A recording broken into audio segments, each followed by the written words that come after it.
Hey guys, ఎలా ఉన్నారు guys? ఇవాళ వీడియో ఏంటంటే మనం చూసుకుంటే గేమింగ్ కీబోర్డ్ అయితే గేమింగ్ కీబోర్డ్ అండ్ మౌస్ని అయితే మనం ఇవాళ వీడియోలో అయితే అన్బాక్సింగ్ అయితే చేద్దాం ఫ్రెండ్స్. ఇవాళ వీడియో ఏంటి అంటే మెయిన్లీ మనకి గేమర్స్ ఎవరైతే ఉన్నారో వాళ్ళకి తక్కువ బడ్జెట్లో మనకి బెస్ట్ కీబోర్డ్ అండ్ మౌస్ని అయితే మనం పర్చేస్ చేసాం మన ఛానల్ కొరకు అయితే. సో దీన్ని మనం అసలు అన్బాక్సింగ్ అండ్ రివ్యూ కూడా చేద్దాం. అసలు ఏంటి క్వాలిటీ ఎలా ఉన్నది, వాట్ ఈస్ వాట్, ఏంటి RGB లైట్స్ అనేవి ఎలా వెలుగుతున్నాయి, ఏంటి ప్రాసెస్ మొత్తం అన్నీ కూడా మీకు అయితే కంప్లీట్గా ఇవాళ వీడియోలో అయితే చేస్తాను. ప్లస్ ఇది మన జీబ్రానిక్స్లో చూసుకున్నట్టయితే జెబ్ ట్రాన్స్ఫార్మర్ అనమాట. ఇదైతే మోడల్ అయితే మనకి ఇది మనకి కొన్ని సేల్స్లో అయితే 12 వరకు వచ్చింది, బట్ నేనైతే 1400కే బుక్ చేశాను. సో ఇదైతే నాకు 1400 అయితే పడింది. ఫ్రెండ్స్ చూస్తున్నారు కదా, మనకి దీని యొక్క ఇమేజ్ అయితే దీని యొక్క ప్రొడక్ట్ యొక్క ఇమేజ్ అయితే మనకి ఈ విధంగా అయితే ఉంటుంది. సో దీని యొక్క బాక్స్ అయితే మనకి చాలా పెద్దగా ఉందని చెప్పుకోవచ్చు, చాలా స్ట్రాంగ్గా క్వాలిటీగా ఉందని చెప్పుకోవచ్చు. మనకి లెఫ్ట్ అండ్ రైట్ అయితే మనకి జెబ్ ట్రాన్స్ఫార్మర్ అని చెప్పి రాస్తుంది. అదేవిధంగా బ్యాక్ సైడ్ దీనికి సంబంధించిన LED మానిటర్ ఇవన్నీ కొంచెం స్పెసిఫికేషన్స్ మొత్తం అన్ని కూడా దీని మీద రాసి ఉన్నాయి. సో ఇవి మొత్తం USBతో వస్తుంది, వైర్లెస్ అయితే కాదు ఇది. దీని వాట్స్ దీని యొక్క బరువు మొత్తం అన్నీ కూడా మనకి ఇక్కడ క్లియర్గా రాయడం అయితే జరిగింది. సో మొత్తం ఇవన్నీ మీరు అయితే క్లియర్గా చదువుకోండి. సో ఫ్రెండ్స్ ఇంకా దీంట్లో చూసుకుంటుంది మనకి ఇదైతే మెయిన్లీ వైర్లెస్ అయితే కాదు, వైర్తో అయితే వస్తుంది. సో ఇంకా మనకి గేమర్స్ అన్నప్పుడు స్ట్రక్ అవ్వకుండా కంప్లీట్గా ప్రాసెస్ జరగాలంటే మాత్రం వైరే ఉండాలి, వైర్లెస్ అయితే అంత బాగోదు. ఫ్రెండ్స్ ఇప్పుడు మనం ఓపెన్ చేసి అయితే చూద్దాం. ఓపెన్ చేసినప్పుడు దీంట్లో నాకు ఏంటి అంటే దీనికి ఎలాంటి స్పాంజెస్ ఏమి కనబడలేదు. నాకు లెఫ్ట్ అండ్ రైట్ ఉన్నాయి తప్ప పైన ఎలాంటి స్పాంజ్ కనబడలేదు. దీనికి సంబంధించిన యూజర్ మాన్యువల్లో మనకి ఇక్కడ ప్రొవైడ్ చేస్తారు జీబ్రానిక్స్ జెబ్ ట్రాన్స్ఫర్ సంబంధించిన వాళ్ళు అయితే. సో దీన్ని ఎలా యూజ్ చేయాలి, దీన్ని ఎలా కనెక్ట్ చేయాలి, అసలు దీంట్లో ఫంక్షన్స్ అనేది ఎలా వర్క్ అవుతాయి, అసలు ఏంటి RGB లైట్స్ని ఎలా వెలుగుతాయి, ఇవన్నీ కూడా రాశారు. సో ఇవన్నీ పక్కకు పెడదాం, మీకైతే నేను వీడియోలో అయితే డిస్కస్ చేస్తాను దీని గురించి అయితే. సో దీనికి సంబంధించిన ఇవన్నీ కూడా దీంట్లో అయితే ఉన్నాయి. మనకి ఇక్కడ రైట్ సైడ్ చూసుకున్నట్టయితే మౌస్ చిన్న కవర్ పెట్టి అయితే ఉంది దీంట్లో. సో మౌస్ అనేది చాలా ప్రీమియం లుక్ అయితే ఉంది నాకైతే అనిపిస్తుంది. సో ఇక్కడ జీబ్రానిక్స్ సంబంధించిన లోగో ఉంది, బ్యాక్ సైడ్ మొత్తం స్టీల్తో మొత్తం అంతా బాగుందని చెప్పుకోవచ్చు. పైన కాకపోతే నాకు రబ్బర్ కేస్తో అయితే వచ్చిందని చెప్పుకోవచ్చు లెఫ్ట్ అండ్ రైట్ మనకి. సో ఇది కొంచెం అరిగిపోయే ఛాన్స్ ఉంది, ఇది ఒక పేడికి లెగిసిపోతుంది కూడా. సో ఇంకా నెక్స్ట్ ఇక్కడ బ్యాక్ సైడ్ లైట్ ఉంది. సో ఇంకా జీబ్రానిక్స్ అని చెప్పి దాని బ్రాండ్ సంబంధించిన నేమ్ అయితే రాయడం జరిగింది. వైర్ కూడా చాలా క్వాలిటీగా ఉందని అయితే చెప్పుకోవచ్చు, చాలా సూపర్గా ఉంది. వైర్ కూడా మనకి నలిగిపోయినా సరే వైర్ కట్ అయ్యేంత లేదు. బట్ మౌస్కి మనం చూసుకుంటే 6 బటన్స్ వస్తుంది. సో 6 బటన్స్ కూడా ఫంక్షన్స్ అనేది మనం యాక్టివేట్ చేసుకోవాల్సి ఉంటుంది. సో మనకి దీని సాఫ్ట్వేర్ ద్వారా కూడా, లేదంటే మనకి కొంచెం క్రోమ్ చేసినప్పుడు, ఎడిటింగ్ చేసినప్పుడు ఇలాంటి వర్క్స్లో మనకి చాలా బాగా ఉపయోగపడుతుంది. గేమ్స్లో కూడా మనకి ఇదైతే. సో USB కూడా మనకి చూసుకోవచ్చు, చాలా కన్వీనియంట్గా ఉందని చెప్పుకోవచ్చు. కీబోర్డ్ని అయితే మనం ఓపెన్ చేద్దాం. కీబోర్డ్ అయితే మనకి చాలా బాగుందని చెప్పుకోవచ్చు, హెవీగా ఉంది. అండ్ బటన్స్ కూడా చాలా లుక్ అయితే ప్రీమియం లుక్ అయితే నాకు ఉందని అయితే అనిపిస్తుంది. డౌన్లో మనకి జీబ్రానిక్స్ అని ఉంది. సో మనం ఏం టైప్ చేసినా సరే సౌండ్ వస్తూ ఉంటుంది.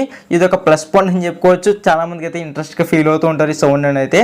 సో ఇంకా మనం ఈ వీటిని అయితే సిస్టమ్కి అయితే కనెక్ట్ చేసి అయితే నేను ఆన్ చేశాను. సో మీరు అయితే చూడవచ్చు. ఇదైతే నేను చెప్పాను కదా స్టార్టింగ్లో మౌస్ అనేది కొంచెం అరిగిపోయినట్టుగా ఉంటుందని. మనం వాడి కొద్ది ఇంకా అరిగిపోయినట్టుగా అయిపోతూ ఉంటుంది. సో అవి అయితే ఉన్న కార్నర్స్ అవన్నీ కూడా మనకి మౌస్లో మనకి పైన ఉన్న బటన్ లాంగ్ ప్రెస్ చేస్తే మనకి లైట్స్ అని వెలుగుతూ ఉంటే, మళ్ళీ లాంగ్ ప్రెస్ చేస్తే మనకి స్టాప్ అయిపోతూ ఉంటుంది అనమాట. దీంట్లో RCB colours, multi colours lights అయితే మనకి బ్లింక్ అవుతూ ఉంటాయి అనమాట. సో దీంట్లో మనకి ఎక్కడ చూసినా సరే నట్స్ ఇవన్నీ స్క్రూస్ ఇవన్నీ కూడా సెటప్ అయితే చేస్తూ ఉంటాయి. దీంట్లో 6 బటన్స్ అనేది ఫంక్షన్స్ అయితే మనకి యాక్టివేట్లో అయితే మనకి ప్రొవైడ్ చేస్తే ఇక్కడ 2, ఇక్కడ 4 అండ్ సెంటర్లో 1 అండ్ మౌస్ స్క్రోలింగ్ బటన్ ఉంది కదా దాని మీద 1 అనమాట.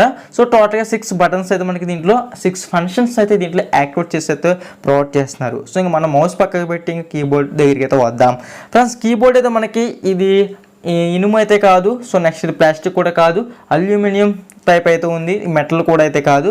సో ఈ టైప్ ఆఫ్ ఫిల్మ్ పర్లేదు, కింద పడిపోయినా సరే అంత విరిగిపోయే అంత సీన్ అయితే లేదు. దీనికి చాలా క్వాలిటీ ఉందని చెప్పుకోవచ్చు. మనకి ఇక్కడ కంట్రోల్ పక్కన బటన్ మీద ప్రెస్ చేస్తే మాత్రం 3 కలర్స్ RGB లైట్స్ అయితే మనకి బ్లింక్ అవ్వడం అయితే జరుగుతుంది. సో ఫ్రెండ్స్ చూస్తారు కదా, ఇందులో మనకి నచ్చిన కలర్స్ని అయితే మనం యాక్టివేట్ అయితే చేసుకోవచ్చు. మనకి వద్దంటే RGB లైట్స్ మనం అయితే ఇక్కడ ఈ బటన్ ప్రెస్ చేసి స్టాప్ చేసుకోవచ్చు, కావాలనుకుంటే ఆన్ చేసుకోవచ్చు. ఫ్రెండ్స్ ఇక్కడ మనం చూసుకోవచ్చు మల్టీ ఫంక్షన్స్ అయితే ఇచ్చారన్నమాట. ఇక్కడ మనకి volumes and media and Chrome browsering ఇవన్నీ కూడా మనకి ల్యాప్టాప్స్లో ఉన్న కీస్ లాంటివి అయితే వీళ్ళు మళ్ళీ తీసుకొచ్చారు. దీంట్లో కూడా మనం అయితే ప్రొవైడ్ చేసుకోవచ్చు. ఇక్కడ F1 ఉంది కదా, ఫంక్షన్ అర్థం అనమాట. దాని మీద క్లిక్ చేసుకుని మనం ఏవైతే పైన క్లిక్ చేస్తూ ఉంటామో అప్పుడు అవి ఓపెన్ కావడం అయితే జరుగుతూ ఉంటుంది. ఫ్రెండ్స్ ఇక్కడ మనం చూసుకున్నట్టయితే RGB లైట్స్ అనేది ఒక్కొక్క లెటర్ కింద నుంచి అయితే వస్తుంది.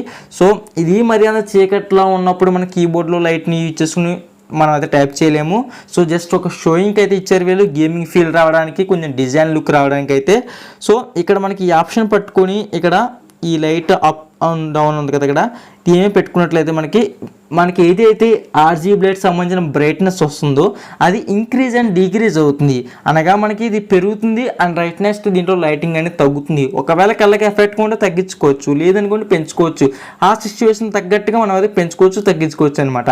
సో దీంట్లో మల్టీ కలర్స్ కాకుండా ఇది ఒక మంచి ఫీచర్ ఉందని చెప్పుకోవచ్చు. అంటే LED సంబంధించిన లైట్ అనేది ఎక్కువ ఫోకస్ రాకుండా తగ్గించుకోవచ్చు, పెంచుకోవచ్చు. సో మెయిన్లీ ఇది ఒక ఆప్షన్ నాకు చాలా బాగా నచ్చింది. అదేవిధంగా దీనికి సంబంధించిన లైటింగ్స్ కూడా మొత్తం మనకి బటన్స్ డౌన్ నుంచి మనకి ఫుల్గా రావడం జరిగింది. సో ఇది డల్గా కాకుండా చాలా ఫోకస్లో వస్తుంది. మనకి ఇది మొత్తం కంప్లీట్గా ఈ విధంగా రావడం అనేది జరుగుతుంది. ఎవరైతే గేమర్స్ ఉంటారో నెక్స్ట్ వీడియో ఎడిటింగ్ లేండి ఎక్కువ మ్యాటర్ టైప్ చేస్తూ ఉంటారో వాళ్ళకి దీంట్లో టైప్ చేస్తే చాలా ఇంట్రెస్ట్గా అయితే ఉంటుంది, ఇంకా టైప్ చేయాలని అనిపిస్తూ ఉంటుంది. సో అంతా బాగుందని చెప్పుకోవచ్చు. నేను చెప్పాను కదా ఇక్కడ షార్ట్ కట్స్ అనేవి చాలా షార్ట్ కట్స్ అయితే దీంట్లో మనకు ఉన్నాయి. సో ఫంక్షన్స్ అనే ఆప్షన్ మీద క్లిక్ చేసుకుని మనకి ఏ కీ కావాలన్నా కీ ప్రెస్ చేస్తే ఇక్కడ ఫస్ట్ ఆప్షన్ క్లిక్ చేస్తే మనకి సౌండ్ తగ్గించుకోవడం అండ్ వాల్యూమ్ ప్రెస్ చేసుకోవడం, క్రోమ్లో ఓపెన్ చేయడం, మ్యూజిక్లోకి కనెక్ట్ అవ్వడం, ఇవన్నీ కూడా మనం అయితే ఈజీగా చేయవచ్చు అనమాట షార్ట్ కట్స్ ఇవన్నీ కూడా. సో షార్ట్ కట్స్ మెయిన్లీ మౌస్లోనే 6 బటన్స్ ఉన్నాయి అండ్ కీబోర్డ్లోనే చాలా షార్ట్ కట్స్ అనేది దీంట్లో ప్రొవైడ్ చేశారు. గ్యాస్ ఇది ఇవాళ వీడియో అయితే మీకు ఫ్రెండ్స్ ఈ ప్రోడక్ట్ యొక్క లింక్ నేనైతే డిస్క్రిప్షన్లో ప్రొవైడ్ చేస్తాను. మీరైతే అక్కడి అయితే ఇది ఇంట్రెస్ట్ ఉంటే ఎవరైనా సరే బుకింగ్ అయితే చేసుకోవచ్చు అనమాట. సో ఇదైతే దీంట్లో ఎలాంటి కాన్స్ అయితే లేవు, నాకు చాలా బాగా అయితే నచ్చింది అనమాట ఇదైతే. సో 1400లో బెస్ట్ అని చెప్పుకోవచ్చు. ఇదైతే మన కాంబో ఆఫర్లో మనం చూసుకున్నట్లయితే మౌస్ అండ్ కీబోర్డ్తో మనకి ఒక 1400 పెడితేనే కాస్మిక్ బైట్స్ ఇవన్నీ కూడా కొన్ని కీబోర్డ్స్ ఒకటి వస్తున్నాయి. దీంట్లో మౌస్ కూడా మనకి రావడం జరిగింది. గ్యాస్ ఇది వాళ్ళ వీడియో అయితే. ఫ్రెండ్స్ ఈ వీడియో నచ్చినైతే లైక్ చేసి మన ఛానల్కి సబ్స్క్రైబ్ చేసుకుని పక్కన వచ్చిన బెల్ ఐకాన్ యాక్టివేట్ చేసుకోండి. ఇలాంటి మరిన్ని వీడియోస్ అయితే మీ ముందు తీసుకొస్తూ ఉంటాను. Okay bye friends, next video అయితే కలుద్దాం.